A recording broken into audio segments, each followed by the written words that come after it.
ስራው ላይ የለሽም የሚሰሩ ሰዎች ሌሎች ይሆናሉ። ሌሎች ደግሞ አላማና እምነት አላቸው። አላማና እምነታቸውን በሚመስል መልኩ ቢሰሩት አንቺም እንዴት ነሽ? አስቀይሞኝ ሰዎች አፉ ላለሁ ይህንን አፉ ለማለት ግን እስካሁን ውስጤ ያመኛል። ፑሻፕ እየሰራ በአረበኛ ቁርአን የሚቀራ በሚመስል መልኩ መልእክት ነው የሚናገረው። ምንድነው የምታወራው? ቁርአን መቅራት አይቻልም እንዴ? ባላደረግሽው ነገር አደረግሽ መባል በጣም ያማል። መንገድ ላይ እክል ማስወገድ ሰደቃ ነው እያለ የሙዝ ልጣጭ እየዘለለ የሚሄድ ትውልድ ነው ፈጠር ነው። ይሄንን ያለው ዳኢ ራሱ የሙዝ ልጣጩን አያነሳውም፣ ዘሎት ሲያልፍ ነው ታየው። አንድ ቤት ሰው በምን ላወራ አልኩ። በድብቅም ሊረዳሽ አይፈልግም፣ ስፖንሰርም ሊያደርግሽ አይፈልግም። ለምን? ኮንተንታችሁ ከባድ ነው። ለመበደር እንኳን ቀና ብለን የምናየው አበዳሪ አጣ። ለማስረዳት በሞከርሽ ቁጥር እንዳደረግሽው ነው የሚታሰበው። ስትፈቺ ወንድሞች የሚያሙት ሐሜት ይሰብር ነበር። ካድሬ ስለሆነ ነው የተፈታው።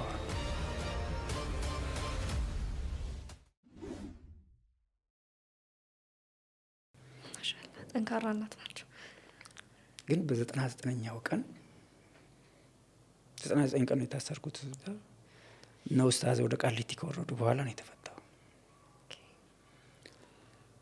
እስር ቤት የነበረው ነገር ሳይሆን ስትፈቺ ወንድሞች የሚያሙት ሐሜት ይሰብር ነበር። ካድሬ ስለሆነ ነው የተፈታው። ኦኬ አዎ የማያያዝ ነገር ኢሚዲየትሊ የተፈታው ቀን ወደ ቤት አልሄድኩም። ሐሙስ ቀን ነው የተፈታሁት። ጸጉር ቤት ገብቼ ከነ ኮተቴ ፍራሽ ምናምን ሰተሽ ነው የምትወጪው። እዛው ላሉ እስረኞች ጋምቤላዎች ያሰለምናቸው ምናምን ነበሩ። የተወሰነች ቀን ያዝኩት። አፍሪካ ቲቪ ሄጄ በረካት መዝናኛ ተቀርጬ ነው የገባሁት። በዚህ ደረጃ ደፍሮ የተቀረጸው ካድሬ ስለሆነ ነው። ይሄ ደግሞ ይሰብራል ከእስሩም በላይ። ይኸውልሽ እኔ ብዙ ነገር አፉላለሁ። ከባድ ነው። ምንም ነገር አስቀይሞኝ ሰዎች አፉላለሁ። ይሄንን አፉ ለማለት ግን እስካሁን ውስጤ ያመኛል። እማቃቸው ሰዎች በኋላ የተወሰኑ ሰዎች እንዲሁም ከኛ ጋር መቀረጽ ፈሩ። ከዛ ደግሞ ቃሊቲ እየሄድኩኝ እጠይቃለሁኝ ነው ኡስታዝን በዚህ ደረጃ የሚደፍረው አሁንም በቃ ካድሬ ስለሆነ እና እሱንም አፉ የሚያስብልባል እንዲሰጠኝ እንደው አደርጋለሁኝ። አሜን። የድምጻችን ይሰማ የኔ ገጠመኝ በቃ እኔ በካሜራማን ነው አፍሪካ ቲቪ ስለታየሁ ነው የታሰርኩት። ነገር ግን ምን እንሰራ ነበር? አወሊያ ያው የተወሰኑ ዶክመንቶችን እንይዝ ነበር። ያንን አምጡ ነበር። ኦኬ ጥያቄው ያ ደግሞ ታሪክ ነው። አንድም ሰው አሸሽቶታል። እንደገና ደግሞ ቢኖር ማትሰጭም። ሁለተኛው ግን የተፈለግነው እኛ ለሌላ ጉዳይ ሳይሆን በወንድሞች ላይ እንድንመሰክር ነበር። ዶክመንታሪው ላይ ተዘጋጅቶ ነበር። እዚህ ላይ አይደል? አዎ ዶክመንታሪ ተዘጋጅቷል። በድብቅ ካሜራ ነው ኡስታዝን የቀረጿቸው ነበር። ሁሉም ሰው እንደዛ እንደሚደረግ አውቃለሁ። እኛም ስንገባ እንደዛ እንደሚያደርጉ እናውቃለን። ያን ነገር እንትን ቢሉ ያወጡ ነበር። ዝም ብለው እንትን ይሉሽና ከዛ ምን ይልሻል? እንዴ እንትና እኮ ባንተ ላይ መስክሯል ይልሻል። እቺን የምርመራ ሂደት ደግሞ በደንብ ታውቂያታለሽ። ገብቶሻል? እኔ እንዴ እሱ አይደል እንዴ ያለው ምናምን ብዬ እሱ ላይ እንደደምድም ነው። እኔ በቃ ለኔ ሲነሱ የነበሩ ስሞች ያስቀኛል። ማለት ያን ያህል ቅርበት እንኳን የለንም ሊሉ አይችሉምም የማያውቁ ሰዎች። አዎ የቅርብ ጓደኛሽን እንኳን ቢልሽ ከቅርብ ጓደኛ ሙኒርን ነበር ሲያነሱት የነበረው። ሙኒር ሁሴንና እኔ ጣውላ ቤት እኔ 1 ቁጥር እሱ 5 ቁጥር ሆኖ አንዴ ምግብ በልተናል። እዚህ እንትን ኩርቱ ህንጻ ላይ ድምጻችን ይሰማ ላይ አንድ መዝሙር ሰማን። አንድነንኛ የሚል መዝሙር እኛ ነበር ስንዘምር። አንድነንኛ ማንነጣጠል በእምነታችን የሚል እኔ ሙኒር ስመጥቀስ ይቅርና ያው ሙኒር ስለሌለ ነው። ሌሎች ብቻ በጀማዓ ሆነን መስጊድ ውስጥ እሱን መዝሙር ያቀረብን ነሽዳ ያቀረብን ቀን ምሳ ተጋበዝን። እዛው ስለሆነ መንገባ ቢሮአችን እዛው ስለነበረ ኩርቱ ምሳ ተጋብዘናል። ከዛ ምሳ ራሱ ድምጻችን ይሰማ እንደተጋበዛችሁ ሙኒር ነግሮናል ምናምን ነገር አለ። በፍጹም ምሳ ይባላል እኔ ረስቼው ነው። በኋላ ሙኒርን መጠየቅ አለብኝ። በእኔና በሱ ክፍል መካከል 3 ክፍል አለ ልዩነት። ስለዚህ ምን ማድረግ አለብኝ? ትቦ ማጠብ አለብኝ። ዋርድያ ትቦ ልጠብ አልኩት። እየሸተተ ነው ምናምን ስል ውጣና አጠብ ምናምን አለኝ።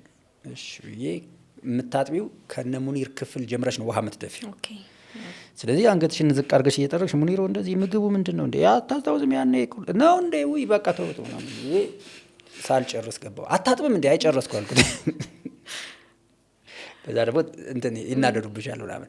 ኤኒዌይስ እንደዛ አድርገው እርስ በርስ በማባላት አንዱ ባንዱ ላይ እንዲመሰክር የማድረግ ወይም ደግሞ አንዱ ባንዱ ላይ የሚመሰክረው እኮ ትክክለኛውን አይደለም እንዴት የኔን እንትን ስም ያነሳል ብሎ በልህ እንዲሁም እሱ ነው ያደረገው እንዲል የማድረግ የማጠላለፍ ስራ ይሰሩ ነበር።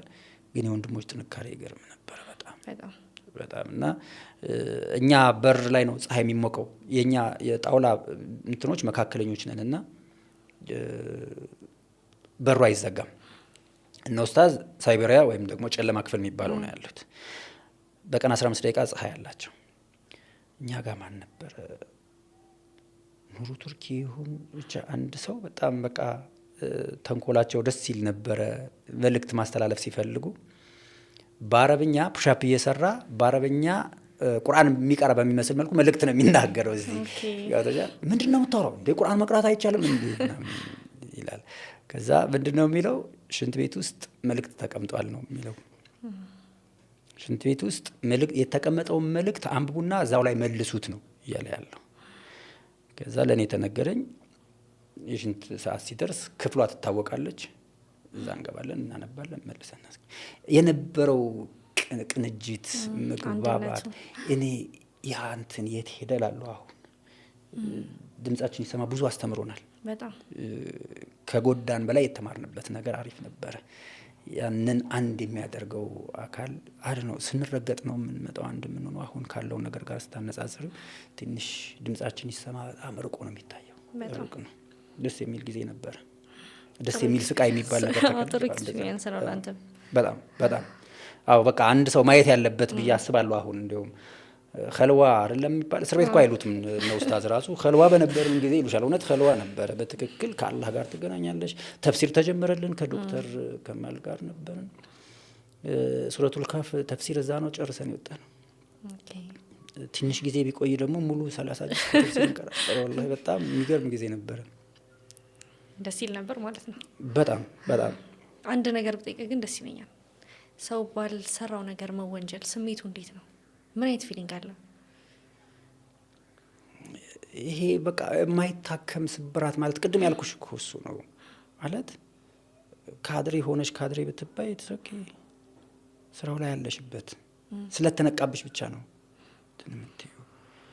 ግን የዛ ተቃዋሚ ሆነሽ እዛ ውስጥ አለ መባል ምን አይነት ስሜት? የዛ ተቃዋሚ ነሽ አንቺ።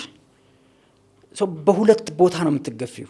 የኔ በምትዩ ወንድም እህትሽ ተገፍተሻል፣ ጠላቴ በምትዩ ትገፊያለሽ። ከዚያ በላይ ግን በቃ የማይጠገን ስብራት ነው ባላደረግሽው ነገር። ማስረዳትም እኮ ይከብዳል። ለማስረዳት በሞከርሽ ቁጥር እንዳደረግሽው ነው የሚታሰበው። ሰሚሽ አምኖ ነው የመጣው። የሚያማሽ ሰውዬ አምኖ ነው የመጣው። ምናልባት ፈርቶ ብሎ ይሰማሻል። ውስጡ ግን የሚያስቀምጠው ነገር ሌላ ነው። እሱን ስለምታውቂ ማስረዳትም አለመስረዳትም የማይቻል ስብራቱ የማይጠገን የልብ ስብራት አስቀያሚ ነው። ስጋ አይሰበርም እኮ ስጋ ነው የሚሰበረው። የልብ ስብራት ቆሻሻ ነው። በወጌሻ የሚጠገን አይደለም። ባላደረግሽው ነገር አደረግሽ መባል በጣም ያማል። የሚያመው ግን እኔ አሁን መንግስት ባላደረግነው ነገር አደረጋችሁ ስላል አይደለም፣ ከሱ የምጠብቀው ነገር ስለሆነ። የራስ ሰው ሲሆን ግን ያማል። ከባድ ነው የሚሆነው። አዎ አባትሽ ቤት ስትገቢ ያላደረግሽውን የምትጠየፊውን ነገር ሰው ነግሮት አምኖ አደረግሽ ቢልሽ መከታዬ የምትዩ የምትደገፊው ወንድምሽ ሊሆን ይችላል አባትሽ። በዛ ምክንያት ቢጠላሽ በጣም ከባድ ነው። መጥላት የማትችዩ አባትሽ ነው አጠዩ። እንዳትወጂው ደግሞ በሩን ዘግቶብሻል። ስሜቱ በጣም አስቀያሚ ቆሻሻ ስሜት። የምትጠብቂው ሰው ሲያደርግ ኦኬ በቃ የሚጠበቅ እኮ ነው። ፖለቲካ ነው እንደዛ ያደርጋል። ግን እንውጣ ከዚህ ስሜት። መርሃባ ዛውያ ጋር ደግሞ ልውሰድ። እንዴት ተመሰረተ ዛውያ? መነሻችን አፍሪካ ቲቪ ነው ብዬሻለሁ። አፍሪካ ቲቪ ስገባ ያው የባለሙያ ጥረት ስለነበረ ያችን ነገር ሸፍኜ ለማውጣት ነው። በዚያው አፍሪካ ቲቪ ስገባ እኔ በሳምንት ከ8 እስከ 12 ሺህ ብር አገኛለሁ። ያን ጊዜ በጣም ብዙ ብር ነው አያልቅም። በጣም ጋባዥ ነኝ። ባይዘው ቢሮዬ ካፌ ውስጥ ነው ያለው። ካፌ ረግጠሽ ነው የኔ ቢሮ ውስጥ የምትገቢው እና መጥቶ ሳይበላ የወጣ ሰው ይጣላኛል፣ በልቶ ከፍሎ የወጣ ሰው እጣላዋለሁ። እና እሁድ ነው የማገኘው፣ ጁማ ብሩን እጨርሳለሁ። ምንም አይነት ሱስ ውስጥ የለውበትም። ነገር ግን በቃ ሰው የመጋበዝ ሱስ አለኝ እና ያንን አገኝ ነበረ። ስለዚህ ያንን ስራ ትተሽ ቅጥር መሆን አትፈልጊም። ግን ልግባና ካሜራማን ኤዲቲንግ ምናምን አሰልጥኝ እወጣለሁ ምናምን አልኩኝ። የነገረችኝ ፕሮቴስታንት ናት። ከዛ ውስጥ ካሉ ሰዎች ዘመድ አላት። አረ አፍሪካ ቲቪ የሚባል ጫማ ማስታወቂያ ልንሰራላት እንጦጦ ወስደን እየቀረጽኩኝ ነበረ። አፍሪካ ቲቪ የሚባል እስላም ተከፍቷል ምናምን አለችኝ። ያው እያየሁት ነው፣ ግን ረጅም ጊዜ የሆናቸው ቁርአን ካሜራማን እኮ አተው ነው ምናምን አለች። አረ እባክሽ የምታውቂው ሰው አለ? ስልክ ሰጠች። በቃ እንጨርስና እደውልለታለሁ አልኩኝ። ነብዩ አያሌው ነበር ኡስታዝ። በጣም ነው የምወደው። በዚሁ አጋጣሚ በጣም ጂኒየስ ሰው ነው፣ ሐፊዝ ነው። በቃ ከሱ ጋር የሰራሁበት ጊዜ ብዙ ነገሮችን ተምሬያለሁ ብዬ የማስበው ለኔ ተርኒንግ ፖይንት ከተባለ አንዱ ሰው እሱ ነው የሚሆነው ብዬ የማስበው ሰው ነው። ደወልኩለት። ቢሮአችን እንደዚህ ቦታ ነው አለ። ግን ገና አሁን ቀረጻ እየጨረስን ነው፣ 11 ተኩል ምናምን አለ። ትኖራላችሁ? ኧረ አለን ምናምን አሉኝ። ሄድኩኝ። ሀሰን አለ ያለ እሱ አለ፣ ጃፈር የሚባሉ ባለሀብት ደግሞ አለና እነሱ ናቸው። ምን ላይ ትሰራለህ ካሜራ ምናምን አሉኝ። ሁሉም ላይ። ኦኬ ሌላስ? ኤዲቲንግ እሰራለሁ። ኤዲቲንግ ምን ላይ ትሰራለህ? ሁሉም ሶፍትዌር ላይ። ሲተያዩ አያቸዋለሁ። ሌላስ? ፕሮግራም መምራት እችላለሁ፣ ኢንተርቪው መስራት እችላለሁ፣ ዳይሬክት ማድረግ እችላለሁ ምናምን። ግን እኮ እኛ መክፈል የምንችለው ሲሉ ችግር የለም ከ1 ብር ጀምራችሁ ክፈሉ። እኔ ሀሳቤ ምንድነው አሰልጥኖ መውጣት። እነሱ ካሜራ ነው ያሉት። ስገባ ግን ኤዲቲንግም የለም፣ ካሜራም የለም፣ ፕሮግራም የሚመራም የለም። ሁሉንም ነገር መስራት ከዛ ጥሎ በ2500 ብር ነበር የምሰራው። እና አንዱ የሚገርመኝ ነገር በሳምንት 12000 ብር ሳይበቃኝ በወር 2500 ብር ግን የወሩ መጨረሻ ላይ ኪሴ ላይ ብር ይኖር ነበር። ለካ አልወጣም። ገብቶሻል? ቢሮዬን ትቼዋለሁ ምናምን። እዛው ሰምጬ የቀረሁት በዛው ጉዳይ ነው። በቃ አፍሪካ ቲቪ ላይ የነበረው ቆይታ እንደዛ ነው። በአፍሪካ ቲቪ ምን ይቆጨኝ ነበረ? በተለይ ድምጻችን ይሰማ፣ የሙስሊሙ በደል መናገር እንፈልጋለን። ወጣትነቱ አለ፣ መናገር ትፈልጋለሽ፣ ኤዲቶሪያል ፖሊሲውን ይልሻል። እሱን ታዩና የመሐመድ አወል ሳላህን አንድ ነሽዳ ከዚህ ከረሱል ሰለላሁ ዐለይሂ ወሰለም ትንቢት ጋር የተያዘ 18 ደቂቃ የሚሆን ነሽዳ ነው። እህታችን ሰሚራ የምትባል ልጅ ኤዲት አደረገችው። ኤዲት ስታደርገው የዓለምን የጦርነት ሁኔታ ምናምን የሚገልጽበት ግጥም አለው። እዛ ላይ ቦምብ ሲፈነዳ የሚታይ አቆሙት። ስታብሊሽ ሾት አድርጎ ተቀርጾ መንገድ ላይ ሴት ስታልፍ ያቆሙታል። አንድ ጊዜ አፋርኛ ፕሮግራም 30 ምናምን ክፍል ቀረጽን። ከአፋር ሼኹን አስመጥተን ነው የመጀመሪያው ክፍል ሲተላለፍ አቆሙት። ምንድን ነው ስንል ሽርጥ ለብሰዋል። ታዲያ ሽርጥ ምንድን ነው? ሽርጥ እኮ በሱዳን ባህል የግብረ ሰዶሞች ልብስ ነው እንዴ? እኛ እኮ ሱዳን አይደለም። በኢትዮጵያ ደግሞ የተከበረ ልብስ ነው። ሶማሌው የሚለብሰው፣ አፋሩ፣ በወሎ መስመር ብትሄጂ ሽርጥ ነው። በጣም የሚያምር ምቾት የሚሰጥ ልብስ ነው። ከዛ ይሄ ነገር ቴሌቪዥን መክፈት አለብኝ አልኩ። ቴሌቪዥን እኔ መክፈት አልችልም። ስለዚህ ነብዩን አማከርኩ።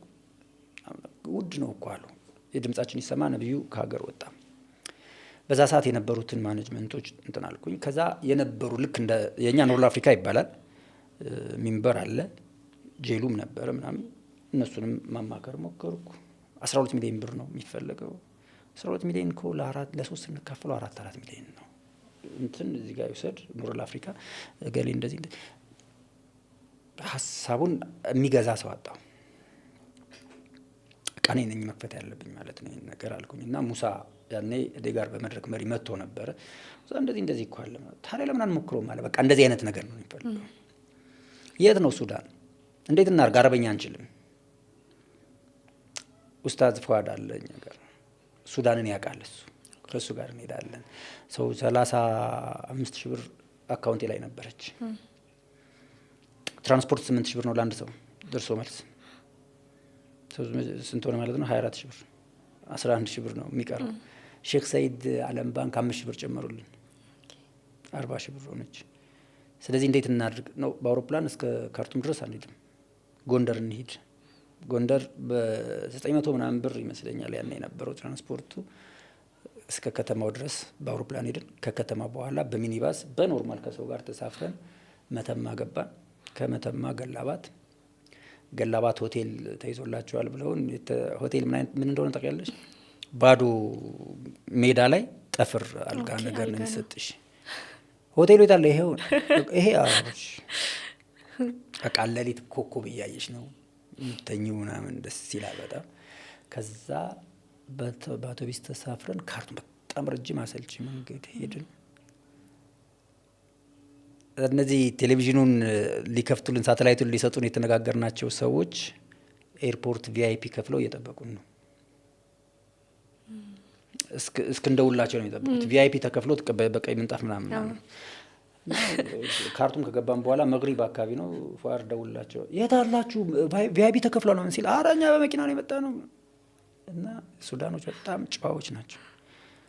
እነዚህ 12 ሚሊዮን ብር ሊከፍሉ ነው ምናምን አይደለም ያሉት። ማሻላ ዛሂዶች ናቸው ብሎ ታሰበ ማለት ነው። ሆቴል እኛ በዛ የጅማ ሰዎች ነበሩ። በጋራ የምንተኛበት ቤት በ200 ምናምን ብር ነው የያዝነው ለሶስታችን። እነሱ ባለ 5 ኮከብ ሆቴል ይዘውልናል። አይ ሆቴሉ እንኳን እንቀይርላችሁ ብለው ይዘውን ሄዱ። እና ስንነጋገር 12 ሚሊዮን ብር መጣ። እኔ አሁንም ከፍላችሁ የለኝም፣ የሙከራ ስርጭት ጊዜ ጀምሩልን፣ 3 ወር ስጡን፣ ሳተላይት ፍሪኩዌንሲ ስጡን፣ በ3 ወር ጊዜ ውስጥ የአመቱን ከፍላችኋለሁ አልኳቸው። መርሃባ አሉ። በጣም ጨዋዎች ናቸው፣ ይገርሙኛል። ተስማሙ። ተመልሰን መጣን። ከዛ ጎንደር አዳርቃ የሚባል ሀገር መስጊድ ሰርተን ለማስመረቅ በጎንደር በኩል የሆነ ችግር ነበረ ሲባል በእንትን ነው የሄድነው፣ በማይጸብሪ በምናምን በአክሱም በኩል ሄድንና አክሱም ጽዮን ማርያምን እየጎበኘን ፍሪኩዌንሲ ተላከልኝ። 11637 አስታውሳለሁ። 11637 ነው። ቤተ ክርስቲያኑ ግቢ ውስጥ ሆነን ሙሳ ፍሪኩዌንሲ እኮ መጣ ስለው እዛው ስጁድ አደረገ ቤተ ክርስቲያኑ።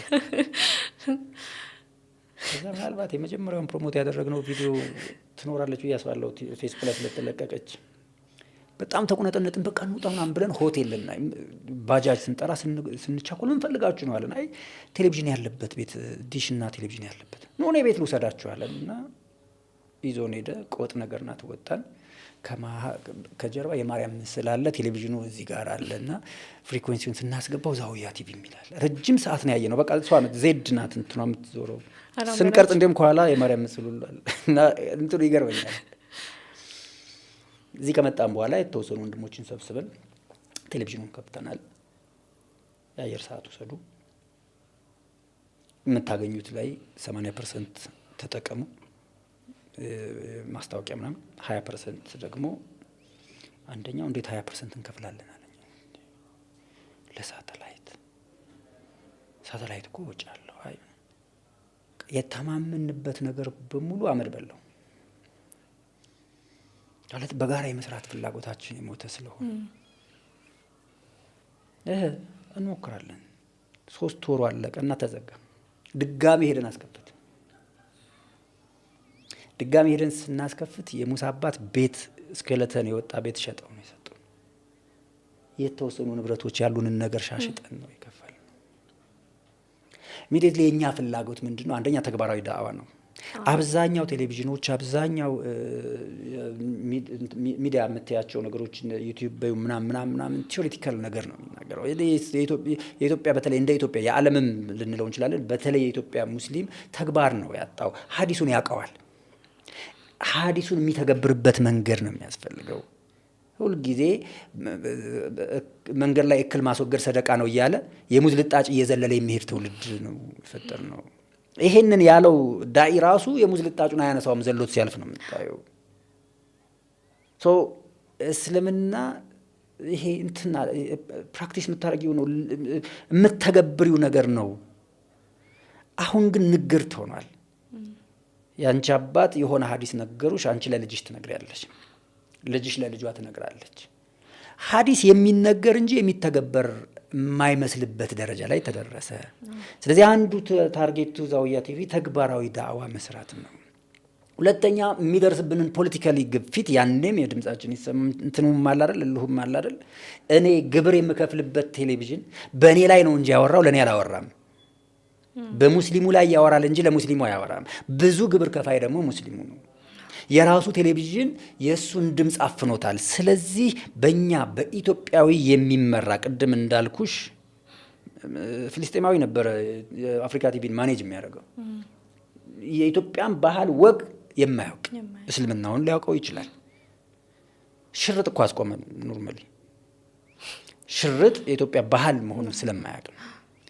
ስለዚህ አፍሪካ ቲቪን እንረዳለን ይሄኛው ይከፈታል የሚል ነው። ያ ቁጭት ስለነበረብን ኢሚዲየትሊ ፖለቲካ ውስጥ እንገባለን። መስጊድ ሲፈርስ ቀድመን የምንናገረው እኛ ነን። ሞጣን ክስተት ነው ለኛ ወጣሁት እዛው ታስታውሱታላችሁ። እነዚህን ነገር በማድረጋችን ስፖንሰር የሚያደርግ ሰው ጠፋ። አይ እናንተ ጋር እኮ ስፖንሰር ማድረግ ከመንግስት ጋር መጋጨት ነው ይልሻል።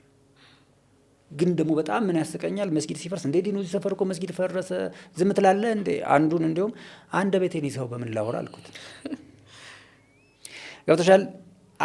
ይሄ በወር 12 ሚሊዮን ብር ፈሰስ እያደረግሽ በየዕለቱ ያለሽን እየሸጥሽ እዳ አለብን። አሁን አላህ የሰው እጅ ያሳየን። ራሴ የሆነ ጊዜ ላይ እከፍለዋለሁ ብዬ የማስበው እዳ አለ። የስቱዲዮ ኪራይ ያልተከፈለ እዳ አለ። በድብቅም ሊረዳሽ አይፈልግም፣ ስፖንሰርም ሊያደርግሽ አይፈልግም። ለምን? ኮንተንታችሁ ከባድ ነው። ኮንተንቱ ያስፈልጋል። አዎ ያስፈልጋል። ማን ይናገረው? ኦኬ ሰፖርት የሚያደርገው ሄል ነው። እኔ ቴሌቪዥን ዛውያን ይዤ ስመጣ አማራጭ እንጂ ተጨማሪ መሆን አይደለም የምፈልገው። ኢንተርቴን የሚያደርግ ቴሌቪዥን አለን። አዎ ኢንተርቴን የሚያደርግ ነገር ማመጣ ከሆነ ለምንድን ነው ከነሱ ጋር ገብቼ እዛኛው ከመጀመሪያ ከተከፈተው ቴሌቪዥን ጋር አብሬ ባልሰራው? ዳዕዋውን የሚሰሩ ቴሌቪዥኖች አሉ በሁሉም መንገድ። በሱፊያውም በሰለፊያውም ብትይ ነሲሃን ብትመለከች እዚህ ሀሪማን ብትመለከች በዚህ አለ። ያንን ኢስላሚክ እንትኑን ቅርጹን ሳይለቅ ለሙስሊሙ ድምጽ የሚሆን ቴሌቪዥን ግን ያስፈልገናል። ያን መስራት ነው። ያን ደግሞ ስታደርጊ ዋጋ ያስከፍላል። በተለያየ ጊዜ ክስ ይመጣልን ነበር። ይሄን አደረጋችሁ ይሄን ወንድሞች አላህ ያስቀመጣቸው ወንድሞች አሉ ክሶቻችንን ሲያስተካክሉልን የነበረ ከዚህ እኛ ህይወት ሰጥተን ነበር። እኔም ሙሳም ገንዘባችን ብቻ አይደለም ህይወት ሰጥተን ነበር። ሰዎች ስፖንሰር አድርገው እንኳን ገንዘባቸው መስጠት ስላልቻሉ ዛውያ ተዘጋ። በአቅም ጥረት ነው ዛውያ ተዘጋ። አዎ በየወሩ 1 ሚሊዮን ብር ማለት ነው። ያውም እኛ ዝቅተኛ ክፋይ ነው። ምናልባት አብዛኛው የካሜራማን ኤዲተር ምናምን በኢስላሚክ ቴሌቪዥኖች የምታያቸው በዛውያ ቴሌቪዥን የሰለጠኑ ናቸው። ሁሉም ቴሌቪዥኖች በዛውያ የተከፈቱ ናቸው። አሱና ሲቀር ሁሉም ቴሌቪዥኖችን መንገዱን ያሳየ ነው። እኛ ጎርባጣውን መንገድ አይተናል፣ አደልድለነዋል። በተደለደለው መንገድ እንዲሄዱ ምናምን ቴሌቪዥኖች እንዲከፈቱ ነሲሃን ሲጨምሩ እንዲከፈቱ መንገድና እንትን ነግረናል፣ አመቻችተናል። ነገር ግን እኛ ጋር ቴሌቪዥን ታውቂያለሽ ከባድ ወጪ ነው የሚፈልገው። እኛ የምንከፍለው ክፍያ ትንሽ ነው። ግን ስልጠና እንሰጣለን። በየአመቱ ስልጠና እንሰጥ ነበር። እኛ ጋር የሰለጠኑ ልጆች መስራት ከቻላችሁ እኛ ምን ከፍለው ይሄን ነው። ካልቻላችሁ ብትችሉ ሙስሊም ቻናሎች ሂዱ እናስሩ። ወደ ሌላ ደግሞ ከገባችሁ እስልምናችሁን አትርሱ። እዛ እናንተ ባላችሁበት ይሄንን ሰተን እንጠቃለን። ብዙዎቹ እዛ ተምረው ሰልጥነው የወጡ ናቸው። በኋላ ላይ ምን ሸጠው ነገር አጣን። ለመበደር እንኳን ቀና ብለን የምናየው አበዳሪ አጣን። ቢኮዝ ስመልስልሽ ነው መቼም ማይሽ አንቺ ካልሆነ እኮ ከሩቅ ሳይሽ መንገድ ቀይሬ ነው የሚሄደው። አሁን አላህ በምንችለው እንጂ ከምንችለው በላይ አይጠይቅም ወደሚለው ሐሳብ ሄድንና ዘጋን። አሁን የመክፈት ፍላጎት አለን፣ ግን የምከፍተው ስፖንሰር ወይ ደግሞ አባል መዋጮ የሚያዋጣ ሰው አስቤ መሆን የለበትም። ቴሌቪዥኑ ራሱን አቅም ሲችል ቢያንስ ፐር መንዝ የሚያወጣውን ወጪ የሚያስገኝ የገቢ ማስገኛ ስናገኝ እንከፍተዋለን ብለን ኢንሻአላህ ለአላህ ሰተን ትተነዋል። ያንን ፕሮሰስ ግን ጀምረናል፣ የገቢ ምንጭ ማደራጀት ኢንሻአላህ። እኛም እንጠብቃለን። ትልቅ ሚዲያ ነው ዛውያ፣ ባላንሲንግ ሚዲያ ነው። እንደዚህ አይነት ሚዲያዎች ደግሞ ያስፈልጋሉ። ኢንሻአላህ እኛም እንጠብቃለን። እንግዲህ ኢንሻአላህ። አሁን ደግሞ ወደ ኸይር ፈላጊ ልውሰድ። ኸይር ፈላጊ ላይ በጣም ብዙ አይነት እንቅስቃሴዎችን እናያለን።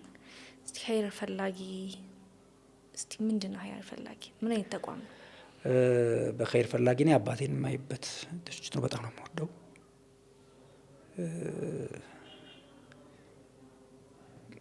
አላማው በጎ ስራ መፈለግ ነው። ኸይር ፈላጊ መነሻ የነበረው የማርሻል አርት መድረኮች ሰራ ነበረ አፍሪካ ቲቪ ከመምጣቴ በፊት እና ማርሻል አርት መድረክ ለመምራት ብዙ ሰው ይመጣል። ተመልካች ወላጅ አለ የመረቃ ፕሮግራማቸው ላይ ማለት ነው። እና እንዴት ልጅ የአንጀት መታጠፍ ምናምን ታማ መጣችና ያን 14,000 ብር ብዙ ነውና ያን መክፈል አልቻሉም። ይሄ አንጀቷ ተሰብስቦ እንደዚህ ገብቶ የቀኝ ወይ የግራ ሳምባዋን ገፍቶ ይዞታል። አሁን ሁለት ነገር ነው። ምግብ ስትበላ አይንሸራሸርም። እንደገና ደግሞ ሳምባዋን እየያዘው የመተንፈስ አቅም ለህይወቷ የሚያሰጋ ግን ቀላል ነገር 14,000 ብር ተጠየቀች ብሎ አባቷ መጥተው 4 ኪሎ ወክማ በር ላይ ማን ነው መድረክ የሚመራው እሱ ነው ሲሏቸው እንደዚህ ነው አስገቧቸው ያስገባሁኝና የነገሩኝን ታሪክ አንብቤ ለሰው ነገርኩኝ። እዛው ላይ ለተሰበሰበ ብር ሞላ። ለካ ሰው የመስጠት ፍላጎት አለ። ለካ ትንንሽ ሳንቲሞች ተሰብስበው የሰው ህይወት ይታደጋሉ። ከዛ ነው የተጀመረው። አሁን ያቺ ልጅ ከአመታት በኋላ አባቷ ደውለውልኝ እሁድ ደሴ እንድትመጣ ምናምን ለምን ማን ነው አላወቅኩትም እንደዚህ ብለው አስታውሱኝ። ልታገባ ነው ደስ አለ። አሁን እሷ ደግሞ ወልዳ ምናምን እናቷን ይመስለኛል ኡምራ በእኛ በኩል ላከች። ማሻአላህ አየሽ ህይወት ቀጠለ። ግን አንቺ ያወጣሽው ምናልባት 10 ብር አይሞላም። ከዛ ጊዜ ጀምሮ ያኛው ነገር ይስበኝ ነበር። ስለዚህ ኸይር ፈላጊ ምን ይሁን ወደሚለው ስንሄድ ቢያንስ ዘላቂ መፍትሄ የሚሰጥ ተቋም ቢሆን የሚል ነውና ስራ ስልጠና እንሰጣለን። ስራዎች የሰለጠኑ ሰዎችን ስራ ማስጀመሪያ ሳንቲም እንሰጣለን። መስራት የማይችሉ ሰዎች ለምሳሌ ትልቅ ልጆች የሌሏቸው አረጋውያን ምናምን ቤታቸውን እንሰራ ነበረ። ቤት ግንባታ እንግዲህ በጣም ዶክተር አብይ ከመምጣቱ በፊት ብዙ ቤቶች ሰርተናል። በዛኛው መንግስት ጊዜ ማለት ነው። አሁን መንግስት ጥሩ ሁኔታ ይዞታል፣ ደስ ይለናል። አሮጌ ቤቶችን አዲስ አድርገን እንሰጣለን። ቤት የገዛንለት ሰዎች አሉ። አንድ እህታችን መስራት አትችልም ካለባት ህመም አንጻር፣ ሰዎች ሊያከራዩት አይችሉም ካለባት ህመም አንጻር፣ ህመሙን መግለጽ ስለማያስፈልግ ነው። ልጅ አላት። የተወሰነ ጊዜ ኪራይ እየከፈልንላት ነበረ። ከኪራይ ሊያስወጧት ሲሉ ኢሚዲየትሊ ወሰንንና እስቲ ምናምን ብለን የሆነች ፕሮግራም ሰራሁኝ።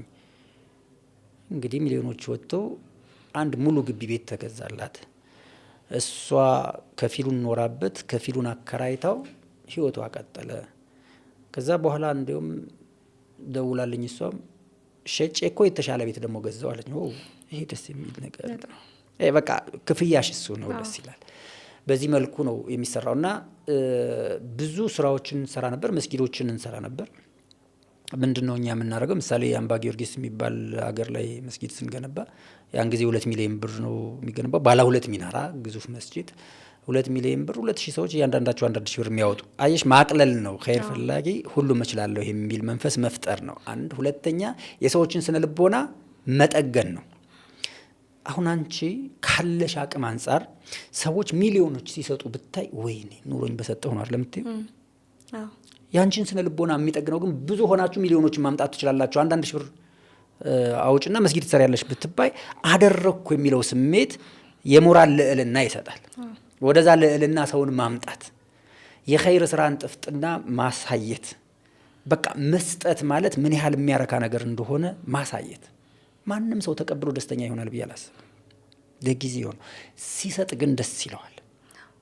በሰጠው ደግሞ የተሰራውን መስጊድ ስታሳየው ሌላ እርካታ ነው። ሰው መስጊዶች እንሰራለን፣ መድረሳዎች እንሰራለን። ነገር ግን ሰዎች የሚያወጡት 1,000 ብር ነው። የማንም ኪስ ሳይጎድል ግን ደግሞ ትልቅ ፕሮጀክት ማሳካት የሚል እቅድ ነው። ስኬታማ ነበረ። በጣም ቆንጆ ከ47 በላይ መስጊድ ከአዲስ አበባ ውጭ አዲስ አበባ እንሰራን ባይዘው አዲስ አበባ መስራት ለኔ ነውር ነው። አሁን ይደውሉኛል መጥቼ ያላችሁበት ላስተባብራችሁ። በቀን 3 ጊዜ የሚበላ ትውልድ ሰኞና ሐሙስ ጾሞ የሰኞና የሐሙስን የምሳና የቁርሱን ቢሰጥ ብዙ መስጊድ ይሰራል። ሰኞና ሐሙስ ጾሞ አጅር አግኝተው እዛ ይበላል እኮ በቃ ያችን ብር ካልሰሰታት እሷ ብር ትንሽ አይደለችም። ደግሞ ባሁኑ ደግሞ አስቢው አሁን እኮ ቁርስ ዝቅተኛው 500 ብር ነው። ምሳ 2000 ብር ምናምን ነው። ግድ የለም 200 ብር ይስጥ። ይሄንን ማድረግ እና እንትን ማድረግ ስለሚቻል ማህበረሰቡ ብዙ ስለሆነ የአዲስ አበባ ህዝብ እንዲያውም አዋጥቶ ለገጠሩ መስረት አለበት ብዬ ስለማምን ማለት ነው። በገጠሮች እናደርገናል። ትምህርት ቤት ሰርተናል። ለምሳሌ ሱልጣን አልሚራ ትምህርት ቤት አይሳይታ አሁን 8ኛ ክፍል ደርሰዋል። ደስ አይልም? በጣም የአፍሪካ ቲቪ እንደተጀመረ አካባቢ አሁን እዛ ውስጥ የሚማሩ ልጆች ውስጥ ትውልድም እየቀረጻቸው ነው። ትውልድ እየቀረጸ ነው። ደግሞ አላህ ከሰማ አጅሩም አለ። አሁን ያ ትምህርት ቤት እያደገ ወደ 12ኛ ክፍል ሊደርስ ፊት ለፊቱ ፖሊስ ጣቢያ ነበር። ፖሊስ ጣቢያው ለትምህርት ቤቱ ተሰጥቶታል። የተወሰነ ፎቅ ጀምረዋል። ተወላጆች መሰረቱን መጣል ነው ዋናው። መድረሳዎች 4 ክፍል እያደረግን በተለያዩ ቦታዎች ሰራን። በኋላ ላይ አቆምን። ለምን ክሮስ ቼክ እናደርጋለን እየተመላለስን። ኡስታዝ የለም። የተወሰኑ የሰራናቸው መድረሳዎች እንትን ሆነው መኖሪያ ቤት ሆነው አገኘናቸው። ሰው ስህተት ላይ ነበርን ማለት ነው። አሁን ኡስታዝ ከሌለ መድረሳ አንሰራም። ራሱ ኡስታዙም መሻይኹም ዳዒውም ለ14% የሚሰራ ነው። ይህንን ነገር በእርግጠኝነት አንገቴን ቀና አድርጌ የምናገረው ነገር ነው። 14% አይደለ በከተማ ያለው? ከተማ ላይ ብቻ ነው ዳዒው ያለው። ገጠር ላይ ፓስተር ነው ያለው። ሚሽነሪዎች ናቸው ያሉት ገጠር ላይ። ገጠር ገብቶ የመስራት ፍላጎት ያለው አካል የለም። ልስራ ቢል ደግሞ ለሱ የሚመጥን ክፍያ የሚከፍል ባለሀብትም እንትንም የለም።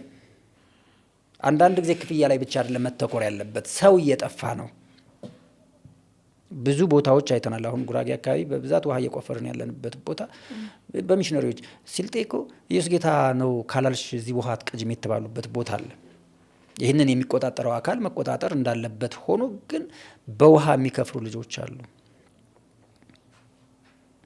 እነዚህን እየሰራን መጨረሻ ላይ የኸይር ስራዎች ቁንጮ ብለን ያሰብነው ውሃን ነው። እንዴት ካልሽኝ ውሃ ትምህርት ነው። ውሃ ጤና ነው። ውሃ የጉልበት ብዝበዛን ይከላከላል። ውሃ የጎሳ ግጭትን ይከላከላል። ውሃ ጊዜ ይሰጣል። ምንድነው ውሃ ለማምጣት 4 ሰዓት የምትጓዝ አንዲት ታዳጊ ሌሊት 9 ሰዓት ተነስታ ወጥታ ውሃው ደርሷት ተሸክማ መታ ጧት 2 ሰዓት ቤት ደርሳ በቅጡ እንኳን ቁርስ ሰዓት በላ ትምህርት ቤት ብትሄድ ትምህርት ቤቱ ለሷ መኝታ ቤቷ ነው የሚሆነው። ስለዚህ እንዴው ሌላው ቢቀር በ15 ደቂቃ የምትደርስበት ባደርግላት ገባሽ አይደል? እዛ ሄዳ የምተኛ ከሆነ የትምህርት ጥራት ጎሏል ማለት ነው። ስለዚህ ውሃ በመቆፈር ብቻ የትምህርት ጥራት ጨምራለሁ። እቺን ልጅ ትታደጊያታለሽ። በጅብ የተበሉ ሰዎች የተበላች ልጅ አይቻለሁኝ። ልብሷን አሳይተውኛል ሲልጤ አካባቢ። እቺን ልጅ ከጅብ የምንታደግበት መንገድ ነው። አስገድደው የሚደፈሩ ሴቶች እናቶች ሁሉ ይደፈራሉ።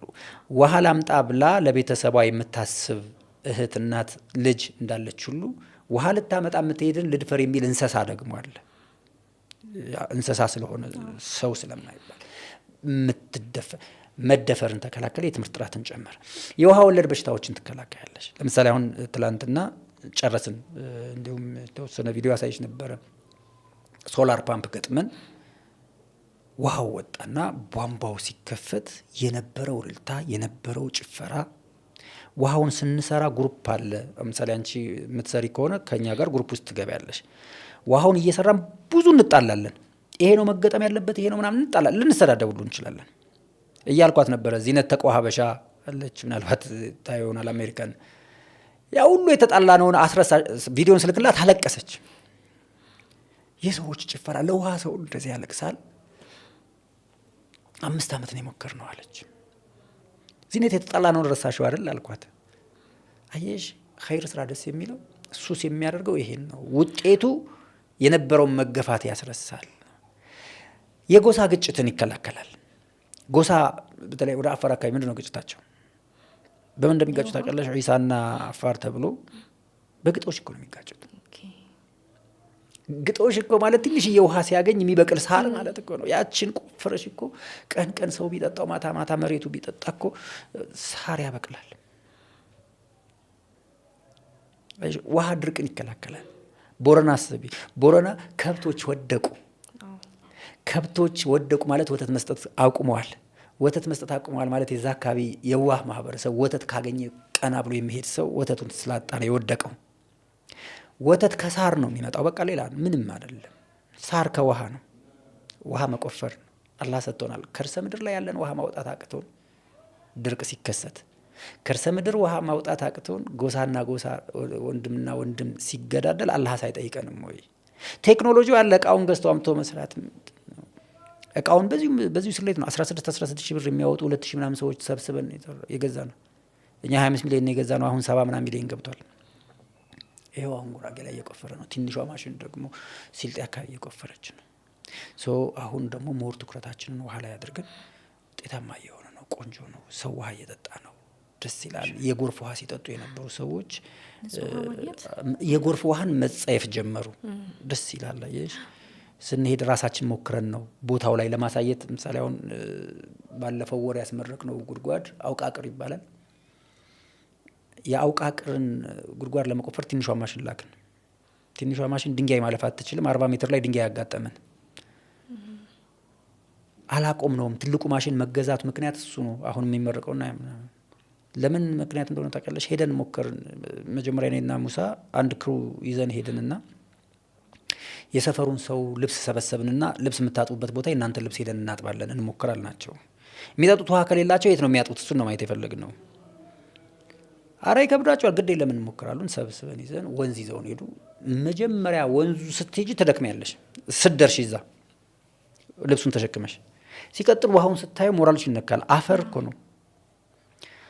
ማጠብ አለብን። አጠብን። ድካሙን አየ ነው። ሪል ነው። አየሽው? ይሄ በቃ እንዲህ ሆኖ ትተሻቸው አትሄጂም። አሁን በቧንቧ ውሃ ልብስ ያጥባሉ። ነገ እሑድም እንደዛው ተመሳሳይ ማህበረሰብ ከዛሬ ጀምሮ ትላንትና ነው ውሃ የወጣው። ከዛሬ ጀምሮ በቧንቧ ውሃ ልብስ ያጥባሉ። ውሃውን አስመርምረን መቆፈር ብቻ ለማስመርምረን የሚጠጣ መሆኑን አረጋግጠን ምናምን ነው እንሰጠው እና ውሃ ትልቅ ሰደቃ ነው። በዚህ ቦታ ላይ ሰዎች ቢሳተፉ መልካም ነው ላለሁ። በምን ያገኛችሁ ሰዎች እገዛ ማድረግ የሚፈልጉ ብዙ ሰዎች ይኖራሉ። አንደኛ የኸይር ፈላጊ ቢሮ ተክለ ሃይማኖት ሆስፒታል ፊት ለፊት ግሎባል ኢንሹራንስ 7ኛ ፎቅ። እናንተንም ጋብዘናቸዋል። መጣችሁ ጎብኙን። 702 ነው ቢሮአችን። በተቻለን አቅም ጁማ የቡና ፕሮግራም ይኖረናል። ከጁማ ሰላት በኋላ ብትመጡ ቆንጆ ቡና እንጋብዛችኋለን። ያለውን ስራ እነግራችኋለን። በተረፈ ግን በተለመደው ስልካችን ቢደውሉልን 0911229537 የኔ ነው። 0911441499 የሙሳ ነው። በዚህ ስልክ ቢደውሉን ያገኙናል። ሰሞኑን አንድ እቃ ተቸግረን እንዲሁም ትላንትና አንድ ቪዲዮ ለቅቄ ነበር። መድ ፓምፕ ያስፈልገናል።